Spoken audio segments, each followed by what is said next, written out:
인더스트리 클럽 시간입니다. 오늘은 산업에 대한 이야기 나눠보실 텐데요. 오늘 함께해 주실 분은 유진투자증권의 정희윤 연구원입니다. 어서 오세요, 연구원님. 안녕하십니까. 네, 그렇다면 오늘 연구원님과는 어떤 산업에 대해서 이야기 나눠볼지 주제부터 먼저 확인해 보겠습니다. 네, 상승장 속에 게임 섹터는 소외되고 있습니다. 신작의 반짝, 괜찮은 실적주 어떤 것들을 골라볼까요? 네, 게임 섹터부터 좀 보겠습니다. 아무래도 이제 반도체나 그 2차 전지 같이 이제 굵직굵직한 섹터들이 많이들 수급을 가져가다 보니까 게임 섹터는 상대적으로 많이 눈길을 못 받았어요. 현황이 좀 어떨까요, 연구원님? 말씀 주신 대로 상반기와 하반기를 좀 나눠서 봐야 될 것 같아요. 네. 그래서 상반기 때 주가는 굉장히 좀 괜찮았습니다. 특히 지난해까지 굉장히 게임주 전반에 있어서 주가 부진이 지속됐었는데 상반기 때는 그동안 눌려왔던 게임주들의 실적 개선 효과라든지 그리고 낮은 밸류에이션 또한 신작에 대한 기대감 등이 많이 반영되면서 네. 실제로 많이 이제 하락했던 게임주들이 반등하는 모습을 보였는데 이게 하반기로 접어들면서 상반기 때 이제 상승했던 주가 상승분이 좀 부담되기도 했었고 또 주도주 자체가 이제 다른 반도체나 뭐 기계나 조선 쪽에서 많이 가져가다 보니까 상대적으로 게임주에 대한 센티멘트가 굉장히 약했습니다. 추가적으로 뭐 신작에 대한 기대감, 실적에 대한 기대감도 상반기 때 이미 많이 올라와 있던 것이 아니냐라는 어떤 시장의 그런 우려 때문에 게임주는 하반기 접어들어서는 상대적으로 좀 부진한 모습을 보였다라고 말씀드릴 수 있을 것 같습니다.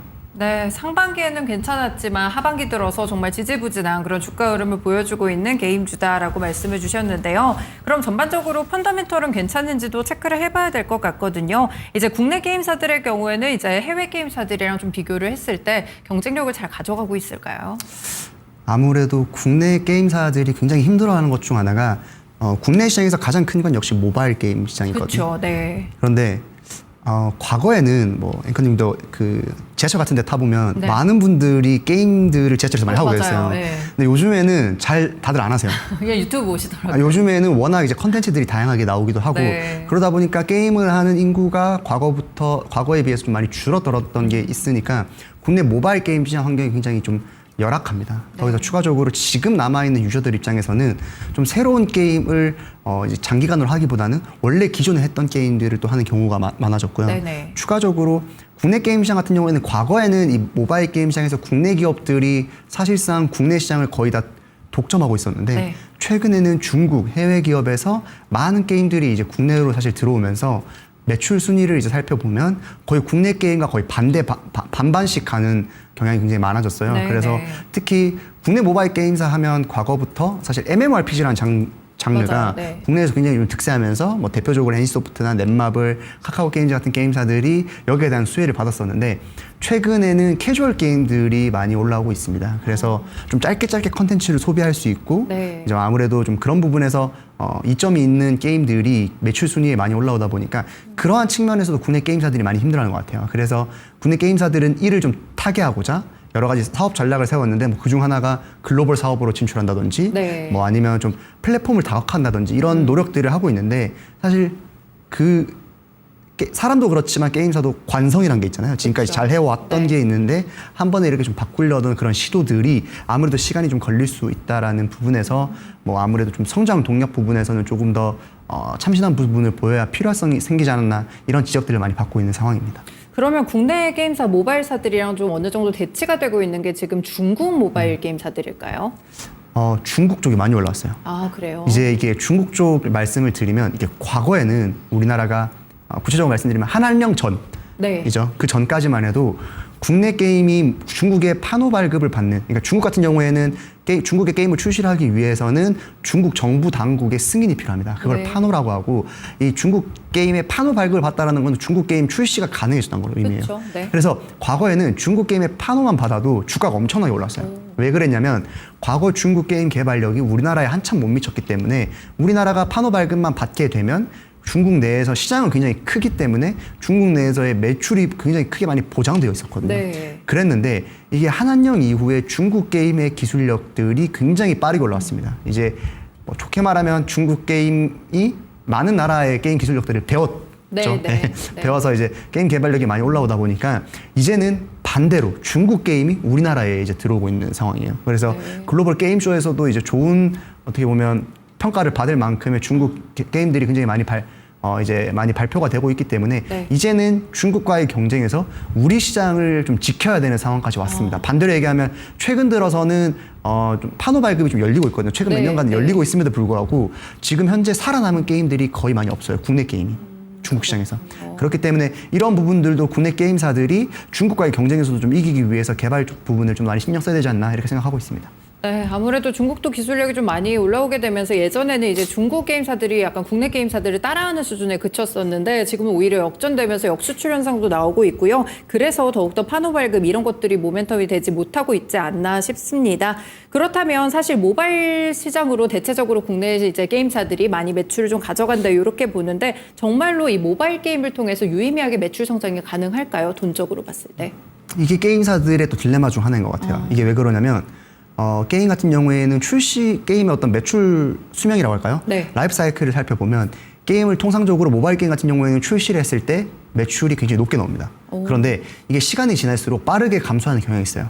특히 이 같은 현상은 MMORPG에서 굉장히 좀 많이 벌어지거든요. 네. MMORPG가 처음에 좀 오픈이 되면 많은 유저들이 초기에 이제 몰려서 이 게임을 즐기다가 점점 시간이 지날수록 유저 이탈이 심해지고 거기에 따른 과금 형태도 좀 적어지다 보니까 매출이 꾸준히 내려가는 모습을 보이고 있어요. 네. 올해 나왔던 게임들도 전형적으로 그런 모습들을 많이 보이고 있거든요.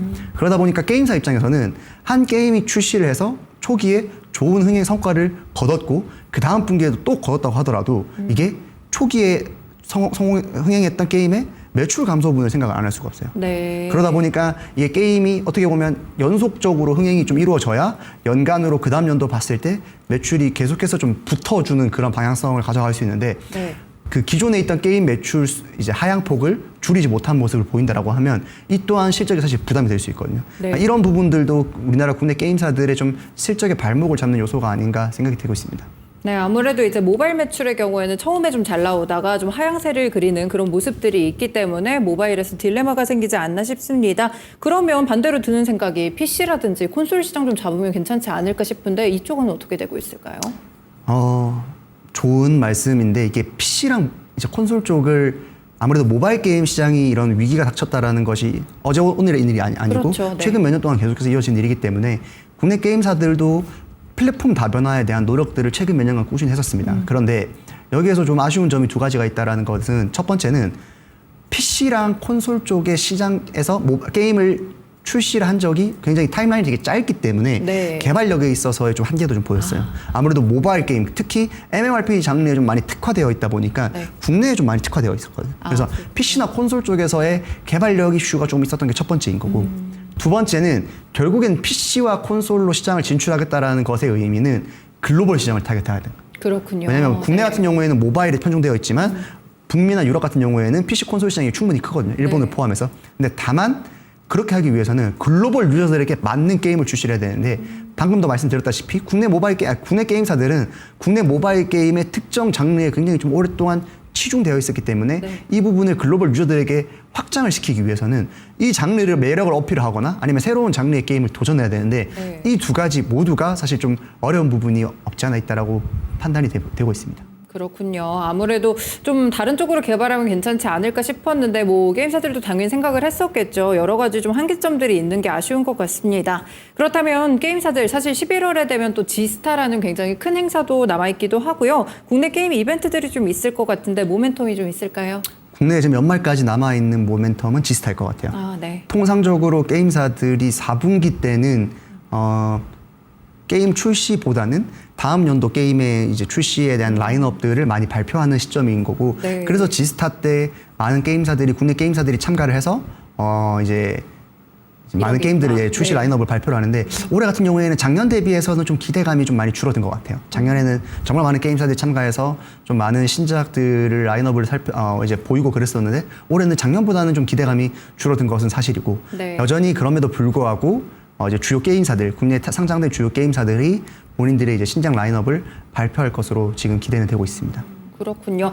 지난해보다 신작들이 좀 많이 줄고 이런 이유가 좀 따로 있을까요? 게임사들이 뭐 개발자들이 줄었다든지 뭐 어떤 이유가 있을까요? 아무래도 좀 계절성이 있는 것 같아요. 그러니까 한 연도에 좀 게임이 많이 집중되면 그 다음 연도에 좀 줄어들고 그런 방향성이 있어서 네. 물론 많은 게임들이 참가를 하는 건 아니지만 그럼에도 불구하고 지금 주요 국내 게임사들 NC소프트나 넷마블 같은 게임사들이 참가를 해서 지금 내년도 라인업에 대해서 좀 시연을 할 것으로 기대가 되고 있기 때문에 시청자분들이나 게임 유저분들도 지스타 이번 2025를 한번 유념 있게 보시면 좋을 것 같습니다. 네, 그렇군요. 그리고 이제 실적 시즌이다 보니까 게임사들도 실적에 주목을 할 수밖에 없을 것 같기는 하거든요. 그래도 나름 좀 탄탄한 실적 시즌에 뭐 크래프톤이라든지 이렇게 좀 나름 탄탄한 실적을 발표하는 몇 가지 기업들이 있는 걸로 알고 있는데 좀 실적은 어떨까요, 게임사들? 제가 게임사들을 최근에 좀 봤을 때는 네. 좀 각자 도생하는 느낌이 강합니다. 아, 그래요? 예, 이제 게임주 전반적으로 그러니까 아무래도 제가 서두에서도 계속해서 말씀을 드렸다시피 게임 시장 자체가 그렇게 우호적인 시장 환경은 아니에요. 네. 굉장히 좀 척박한 환경이다 보니까 게임사들마다 각각의 어떤 전략을 세워서 좀 생존 경쟁이 이제 좀 들어갔던 부분이 있거든요. 그러다 보니까 게임사가 각각의 어떤 모멘텀을 가지고 지금 게임주를 접근을 하고 있습니다. 네. 그렇기 때문에 투자자분들께서도 보실 때 게임사 각각의 실적이나 신작 모멘텀이 어떤지를 보셔야 되거든요. 그렇기 때문에 실적에서도 많이 이제 좀 휘비가 엇갈린다고 할까요? 그렇게 보시면 될 것 같은데 여기서 게임주 투자를 조금 더 어렵게 하는 요소는 3분기 실적과 비례한 지금 주가 방향성은 아니에요. 그러니까 그렇군요. 3분기 실적이 기대가 되고 좋은 실적이 예상이 됨에도 불구하고 주가가 부진한 케이스가 있는데 그게 바로 크래프톤입니다. 크래프톤 같은 경우에는 3분기에 굉장히 좋은 실적을 기대는 되지만 지금 3분기 때 배틀그라운드 펍지 트래픽이 빠지는 거에 대한 우려감이 주가에 지금 많이 반영되어 있거든요. 그러니까 예를 들면 그런 부분이라든지 반대로 NC소프트 같은 경우에는 3분기 실적은 좀 부진하겠으나 네. 비용단에서 많이 발생이 되고 신작이 부재했기 때문에 3분기 실적 자체는 부진하겠으나 이제 연말에 11월에 남아있는 아이온2 출시에 대한 기대감이 최근에 또 많이 반영되는 등 이런 좀 변수들이 많이 남아있기 때문에 투자자분들께서는 실적뿐만 아니라 지금 기존 게임들의 트래픽 그리고 신작 일정 신작에 대한 기대감까지 좀 종합적으로 고려하시는 게 투자에 좀 도움이 많이 되실 것 같습니다. 네, 아무래도 실적만 보기에는 이 게임사들의 경우에는 신작에 대한 모멘텀을 배제할 수가 없거든요. 그러니까 신작 일정도 잘 남아있는지 그리고 신작이 좀 오픈됐을 때 반응들은 어떨지 기존 게임들에 대해서 어떻게 트래픽은 가고 있는지 여러 가지 요소들을 좀 고민하셔서 투자 전략을 세워보셔야 될 것 같습니다. 안 그래도 여쭤보려고 했었는데 NC소프트 아이온2가 나름 좀 기대감이 있다고 들었었거든요. 좀 성공적으로 보이시나요? 아무래도 NC소프트 같은 경우에는 좀 많이 어두운 터널을 지났죠. 그쵸, 그 네. 지금 게임들이 리니지 W 2021년에 나온 게임 이후로 이렇다 할 신작이 흥행이 되지 못했습니다. 네. TL 같은 경우에는 글로벌로 좀 어느 정도 성과를 냈다고는 하나 여전히 지금 실적만 놓고 봤을 때는 여전히 모바일 리니지가 실적을 거의 대부분을 지탱을 하고 있는 상황입니다. 네. 그렇기 때문에 새로운 IP의 흥행이 좀 많이 절실한 상황인데 아이온2 같은 경우에는 기존의 아이온이라고 하는 강력한 IP를 기반으로 나오는 MMORPG예요. 네. 심지어 지금 NC소프트에 대한 게임 유저들의 여론이 기존은 꾹 안 좋았음에도 불구하고 이번 아이온2에 대한 트레일러 인게임 영상이라든지 이런 부분들이 쇼케이스를 통해서 발표가 됐을 때 그래도 유저들의 반응은 좀 호의적이었다고 저는 평가를 하고 싶어요. 네. 그래서 아이온2가 과연 어떻게 출시가 될 것인가.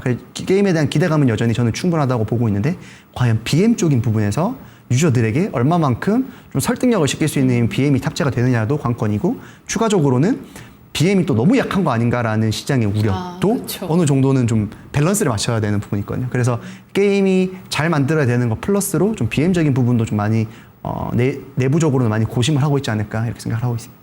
네, 비즈니스 모델까지 좀 어떻게 갖추고 탑재를 하고 출시가 되는지 뚜껑을 열어봐야 될 것 같습니다. 그렇다면 게임주들 토픽 종목이 있다면 어떻게 보실까요? 지금 현재 아무래도 각자 도생의 네. 시장이다 보니까 대형주와 중소형주를 좀 나눠서 말씀을 드리고 싶어요. 대형주 같은 경우에는 1, 2, 3분기 연속적으로 신작 흥행에 성공하고 4분기에도 지금 기대 신작 그리고 내년도 1분기까지 기대 신작이 분포해 있는 실적과 신작 두 개 다 갖춘 넷마블을 대형주로 추천을 드리고 싶고요. 네. 두 번째는 네오위즈를 말씀을 드리고 싶어요. 지금까지 신작들이 안정적으로 매출이 이루어지고 있고 그리고 하반기에는 연말까지는 좀 신작이 좀 부재하긴 하지만 내년도로 갈수록 내년도에 대한 신작에 대한 기대감이 좀 살아날 수 있는 네오위즈를 추천드리고 싶습니다. 네, 넷마블과 네오이즈 이렇게 봤는데 각각 좀 어떤 신작에 대한 기대감이 클까요? 넷마블 같은 경우에는 이제 올해 예를 들면 세븐나이츠 리버스가 2분기 때 나왔을 때 클래식 IP에 대한 예전 유저들의 향수를 많이 불러일으켰거든요. 그래서 그런 부분들을 살릴 수 있는 게 몬스터 길들이기, 몬딜 스타다이브가 올해 연말에 출시될 예정입니다. 그래서 네. 몬딜 IP도 기대가 가능하고요. 두 번째로는 이제 7개의 대제 IP도 지금 기존에 이제 많은 유저들, 많은 이제 IP 팬덤을 가지고 있는 7개의 대제도 내년도에는 내년도 초에 이제 유저 기대감 볼 수 있습니다. 그래서 넷마블 같은 경우에는 앞서 말씀드린 지스타 2025에도 참관해서 많은 게임들을 출품할 예정이기 때문에 네. 같이 보시면 좋을 것 같고 네오위즈는 내년도에 자카자네나 이런 그런 울프아이 스튜디오 같은 외국 게임사들, 인수한 외국 게임사들의 라인업도 남아있고 또 킹덤2 같은 모바일 게임 신작도 남아있기 때문에 함께 보시면 좋을 것 같습니다. 네, 알겠습니다. 오늘 게임주들에 대한 투자 전략 함께 이야기 나눠봤습니다. 말씀 고맙습니다. 감사합니다. 네, 오늘의 인더스트리 클럽 시간은 게임주였고요. 유진투자증권의 정희윤 연구원과 함께했습니다. 지금까지 다양한 투자 판단에 도움이 되는 말씀들 함께 전해드렸고요. 특정 종목의 상승 하락 보장하지는 않습니다. 시장의 중심 여기서 마치겠습니다. 남은 오후장도 투자 잘하시길 바라겠습니다. 고맙습니다.